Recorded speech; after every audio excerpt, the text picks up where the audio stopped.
Hello there viewers, welcome back to the channel, it's Maverick here, and today is not Monday, so it's not Monday Monogatari. Even though I do try to do these videos consistently, yesterday I was just like completely out of it. I was falling asleep, and I didn't really want to make an episode while sleep deprived. It doesn't really make for good content. No, it is nearing the holidays here in my country, so there's a bit more stuff going on than usual.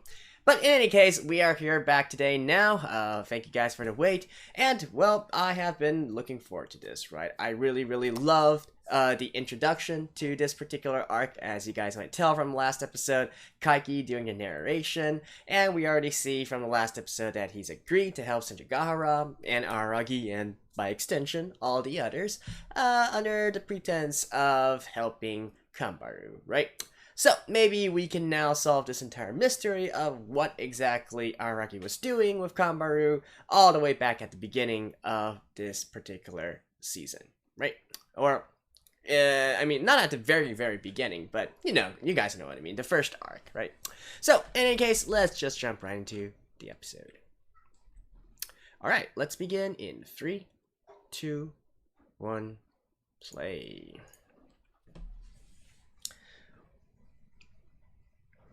You guys are still... Oh, yeah, he hasn't told her. You look ridiculous, Kaiki.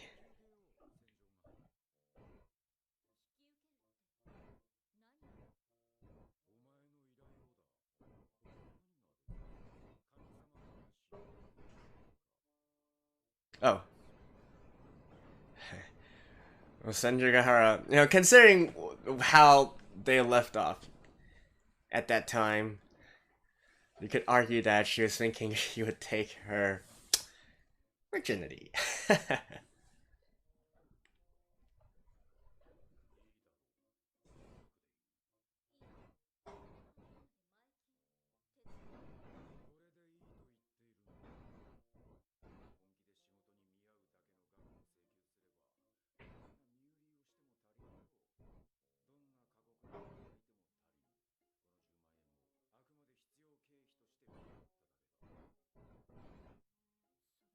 Her reveal was like flipped.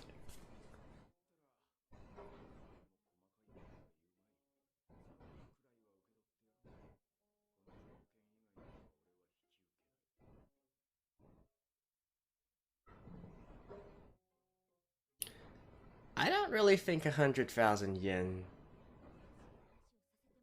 is enough to cover the flights back and forth, even.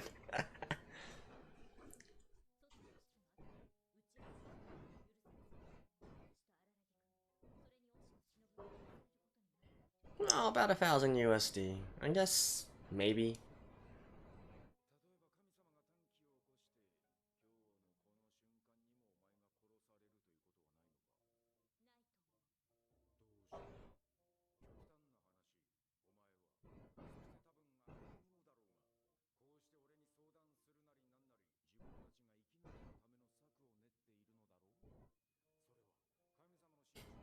I love this background music that's going on over here. It's basically like making a joke out of the entire situation.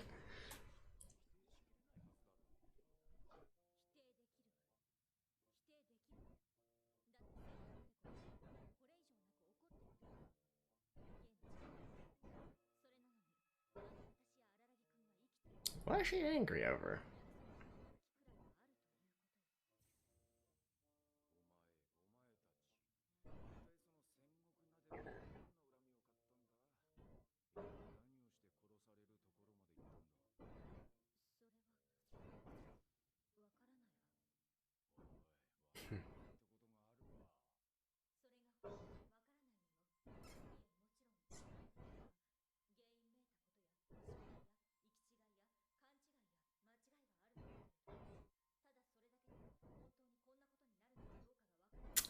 Yeah, that's a fair assessment.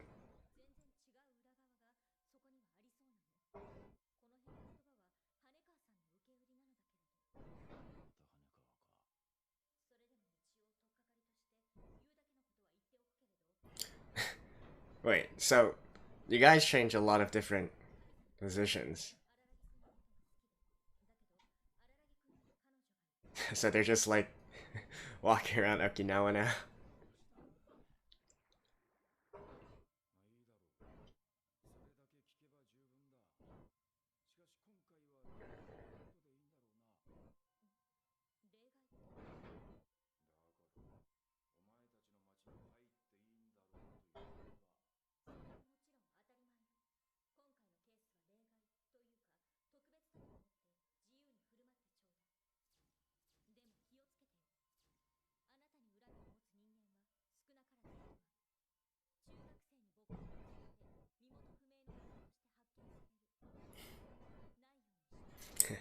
Are they talking about the Fire Sisters?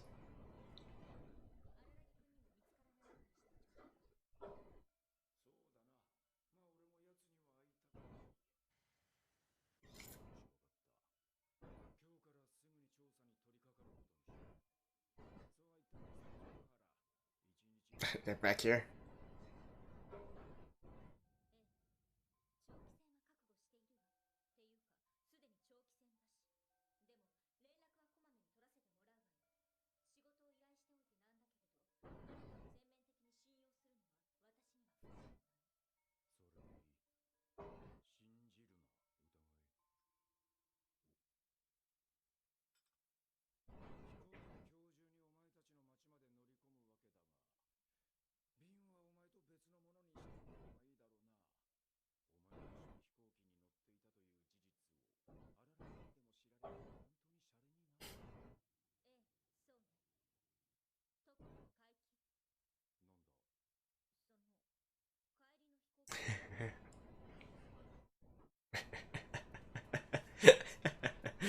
It's funny.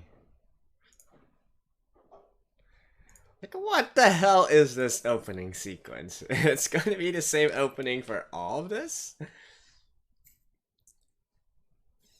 Oh, this 80s style.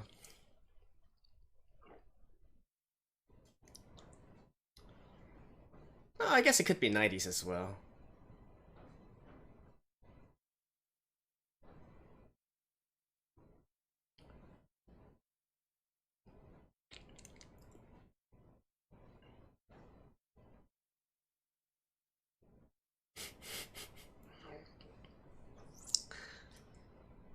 Can you guys imagine if this series was entirely done in that alternate style? Like that 80s anime style?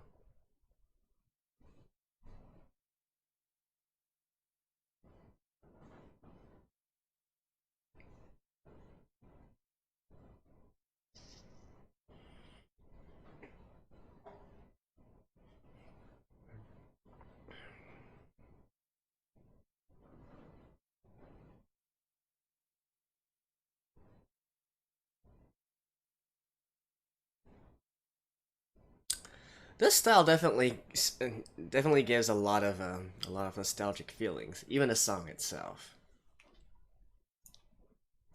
Not just the animation style.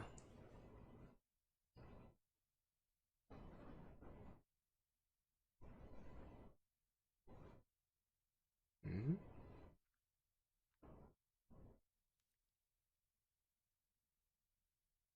What the hell?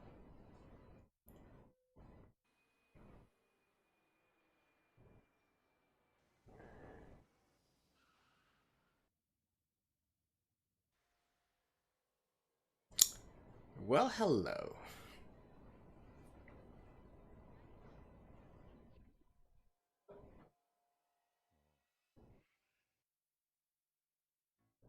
Three months.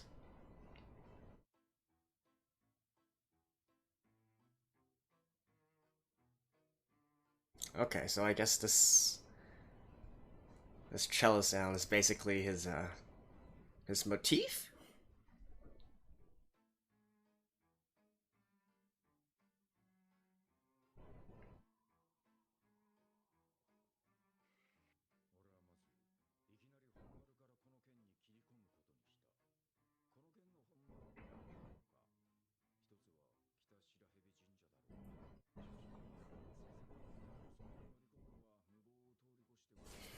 Go to her school?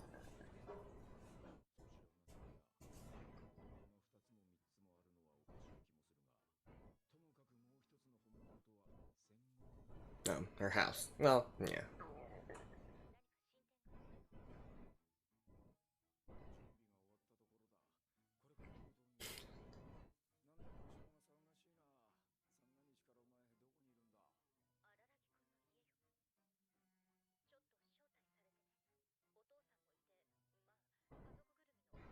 Really?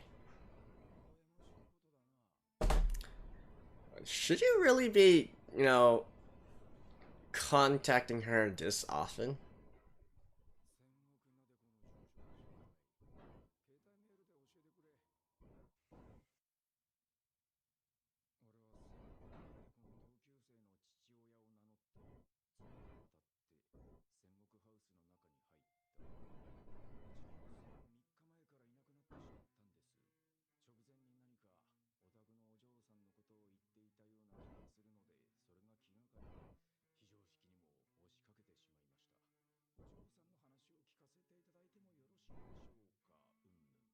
Yeah, basically.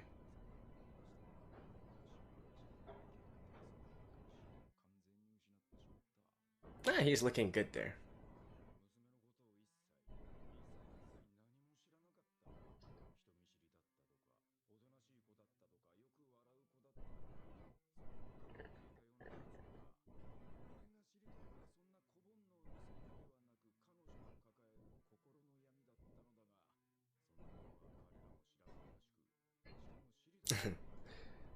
Alright.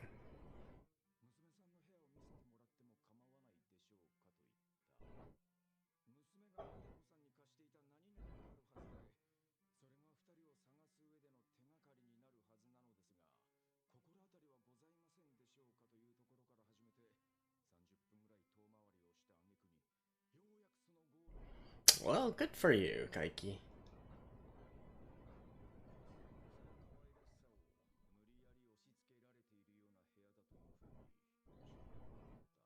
Being forced against in here.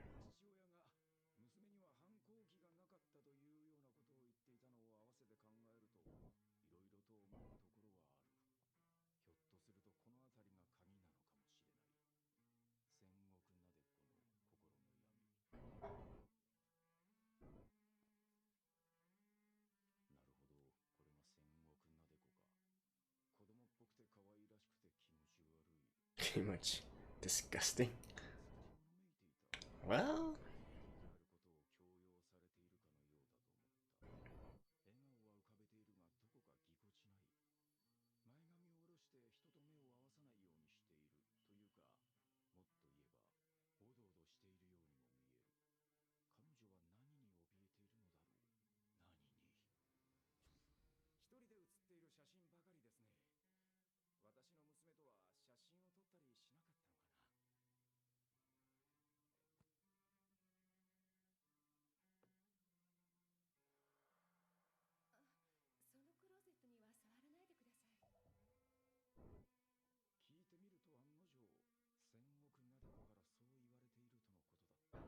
oh. Jackpot.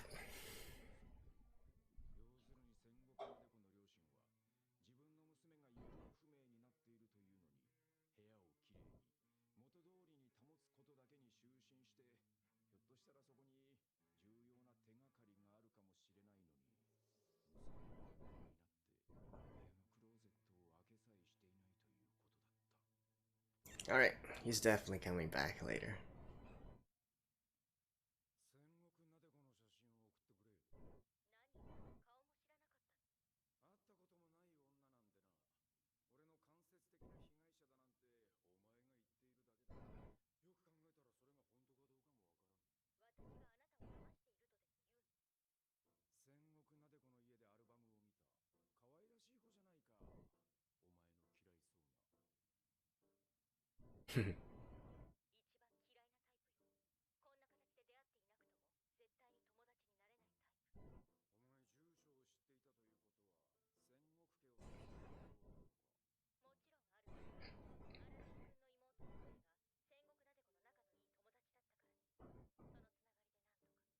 Huh, really?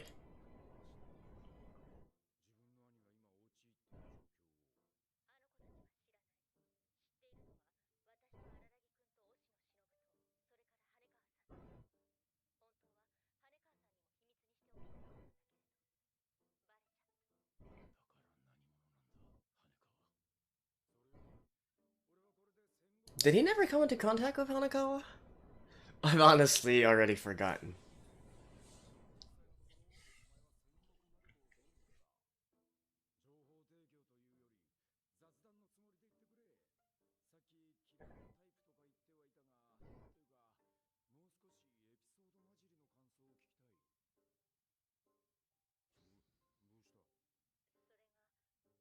Alright.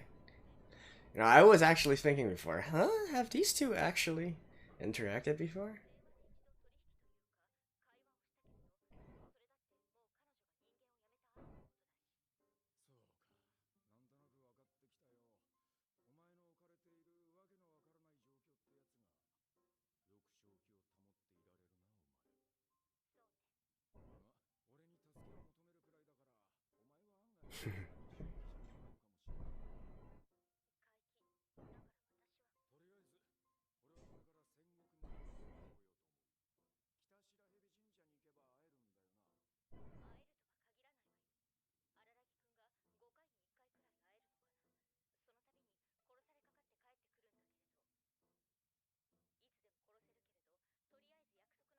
And yet Araki still goes to go find her every few days.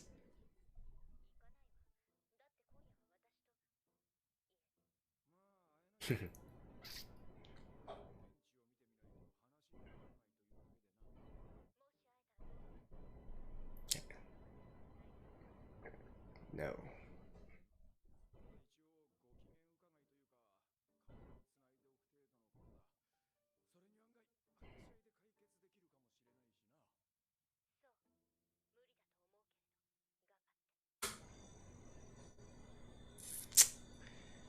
Damn. Ooh, the river looked like a snake there. Got a quick glimpse of it.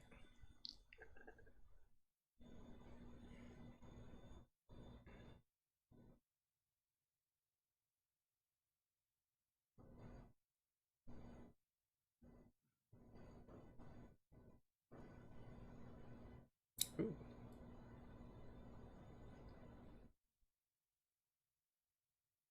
Really? You're actually willing to take a whole 1,000 out. Oh. Something's happening.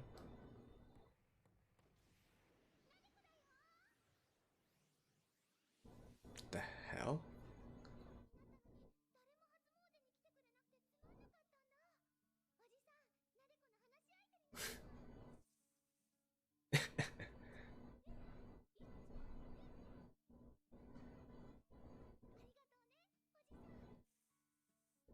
um...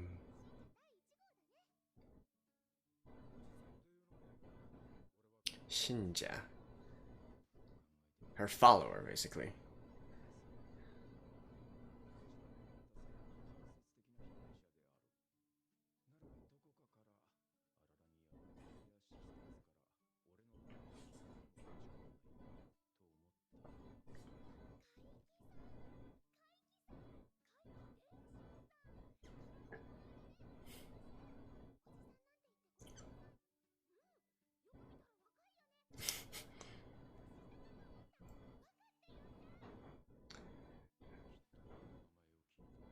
What kind of act is she putting on?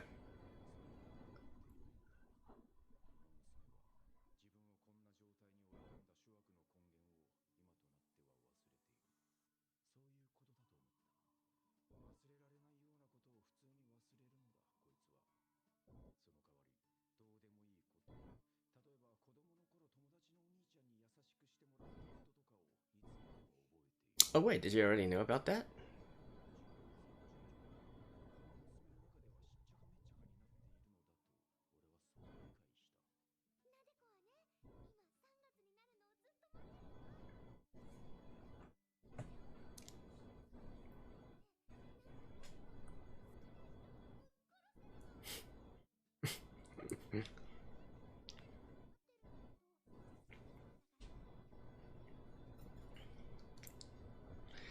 She has gone completely crazy.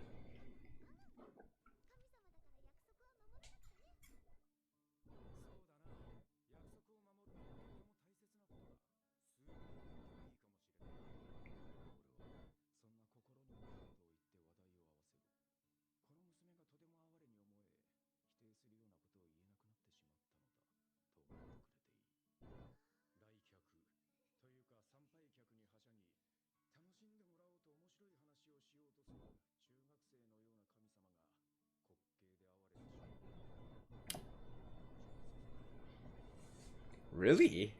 Kaiki? You? Sympathize?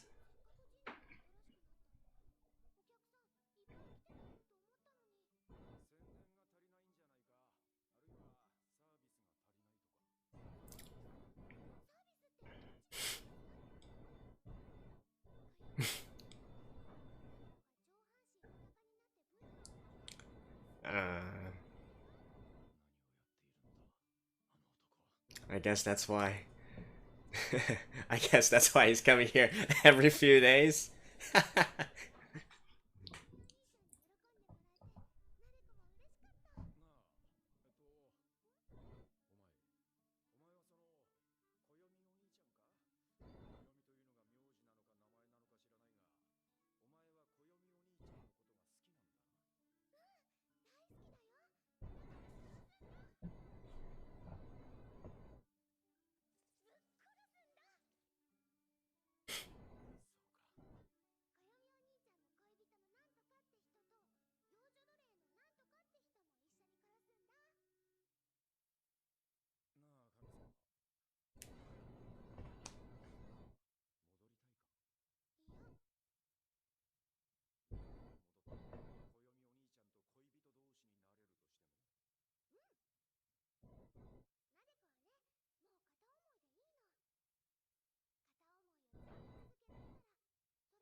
Wait, I just saw something.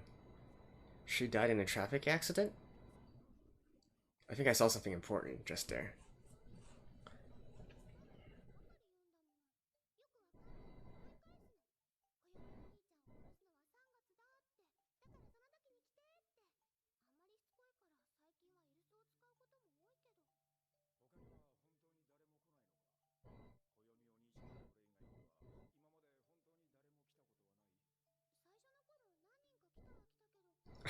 You come out to greet every one of them?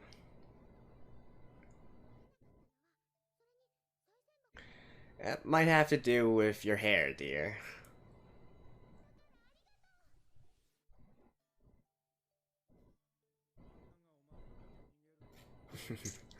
Yeah, you tell her, Kaiki.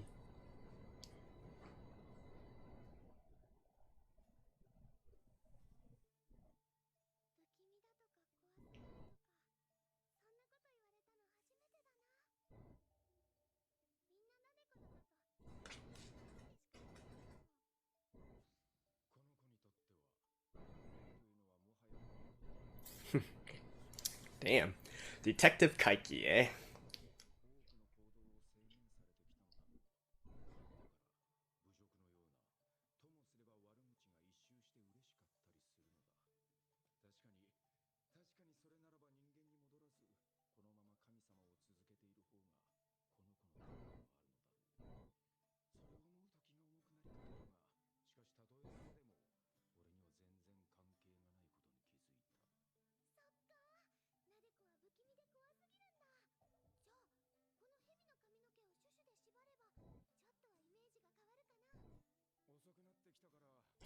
You could try, like, not using snakes as your hair. Nanako-chan.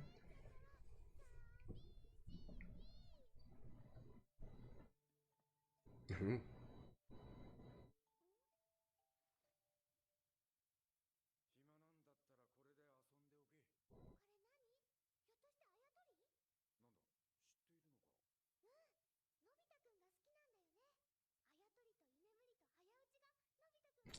Doraemon.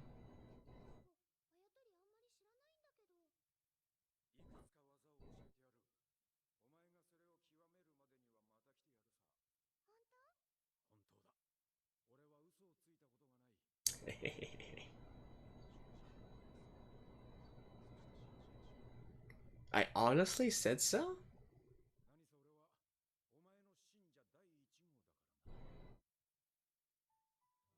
I said honestly? I've never told a lie? I think maybe he truly believes that, though. Alternative interpretations. Alright, I think that's pretty much it now. Yeah, it's just the ending, and we've seen this last time. So, I'll see you guys after this. Well, alrighty. We are going straight into the point of this arc. Kaiki, he definitely makes a pretty good detective, a pretty good private eyes. I think he would have no trouble finding another line of work if this entire scam con artist thing doesn't really work out for him, right? I feel like he should... He definitely has the skills and the intelligence to utilize his abilities in some other kind of form. Although, I guess at his heart he is still a con artist. We can already see at the very end of this episode when he's talking with Sengoku. I have a feeling that, you know, his what he was saying there is already trying to lay on the charm, and his first steps into actually deceiving Sengoku to resolve this entire situation. I think it's already started even right there. As for his actual conclusions or his observation of the situation of Sengoku, well, I guess before we get into that, maybe I should talk a little bit more about what I feel about Sengoku up to this point. It hasn't changed actually back from Sengoku's own arc a few arcs ago.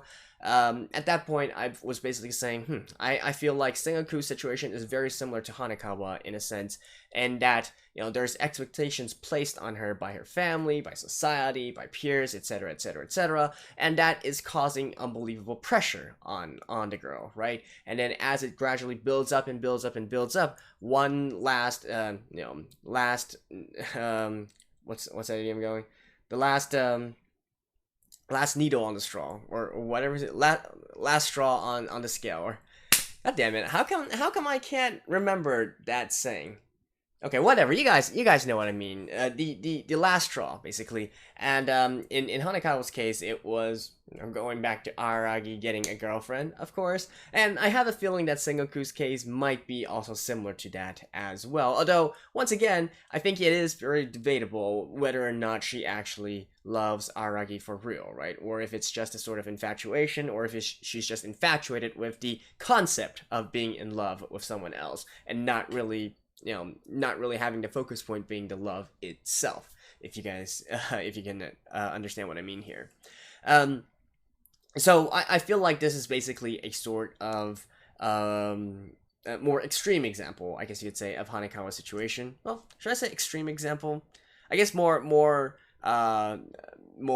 diabolical, a more insane kind of situation in regards to, compared and contrasted to Hanekawa's situation, but more or less the same thing.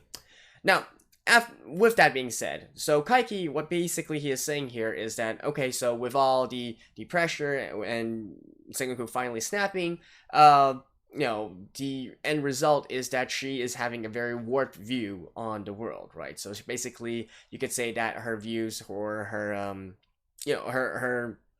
her thinking is reversed. So things that should be trivial to her are now enlarged and magnified into very important things for her, whereas vice versa, important things for her will be discarded as trivial. And if you love someone, then you gotta kill them or hurt them. And in turn, if you hate someone, then, well, I guess you don't really do anything to them at all, right? So basically a reversal of what we should be feeling and what we should be doing. So that's basically the conclusion that Kaiki came up with, but I'm not entirely sold on that for two reasons, right? One is more of a meta reason. We're only in the second episode in this arc. It seems a little bit too early to basically fully get the picture. I feel like there should be more complications later on down the road still. And then secondly, from a... well, I guess this might also be a meta perspective. From how Kaiki was wording this, from how he was saying this, saying his observations and whatnot, it kind of gives the feeling that it might still be overturned later on, and there are some new development. Kaiki himself might have went down the wrong path, right? So that's what I'm thinking of for right now in terms of this. And And for the rest, well, yeah, I mean, we can just continue to see how Kaiki does his stuff, right? Oh, the one piece of, I guess, maybe important trivia that quickly flashed by. So while Sengoku was talking about the unrequited love and all that, Kaiki made a reaction to that, to also talking about unrequited love, talking about how he knows love, but he never knows how to lose love. The losing love part, I feel like, could be the point. Could be saying that even though he loved someone, he never maybe confessed or anything, so he never received any love in return, and since he never received any love, he can't really lose the love, right? So that's basically what I can get from that situation. And, you know, just throwing an educated guess out there, I feel like it has something to do with Kambaru's mother, right? Or yeah, Kambaru's mother, her half. Yeah, Kambaru's mother. Kambaru's mother. So maybe that is potentially, again, going back to what I was saying in the last episode, you know, that is the focal point of this, why Kaiki is willing to do this for essentially free. And, you know, essentially for Kambaru's sake, right? I do have a feeling it has something to do with her mom, with that entire household.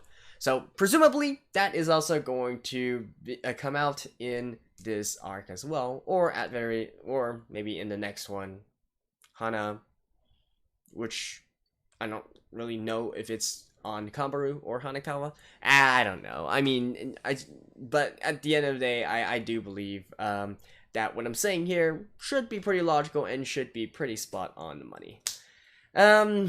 And yeah, that's basically it for this episode. I guess one final observation, which I don't even know if it should be an observation or not, is, you know, I do wonder if they are purposely trying to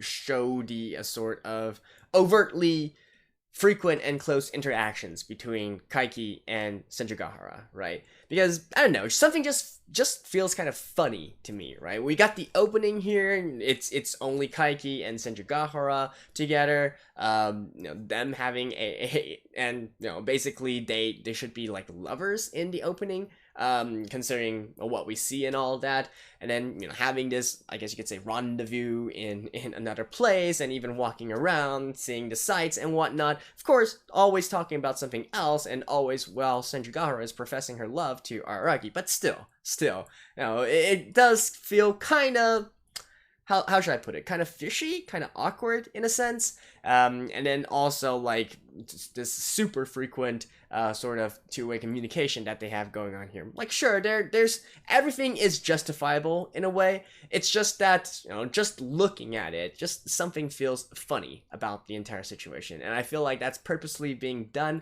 I don't know if this is if there's a deeper meaning behind this, if you will, or as a lot of you guys were keen to point out in the first episode of this arc as well, how, you know, Kaiki has already said at the very beginning, you know, not everything he's saying should be considered as true. It just makes for a good, entertaining story. So how much of the events that are actually happening right now should we consider as true? Don't really know, right? Don't really know, which is part of fun as well. So in any case, that is it for this episode of Monogatari, and hopefully next week I'll be able to get the episodes out on time once again. So stay tuned as usual. Thank you guys, and I'll see you guys next time. Bye bye.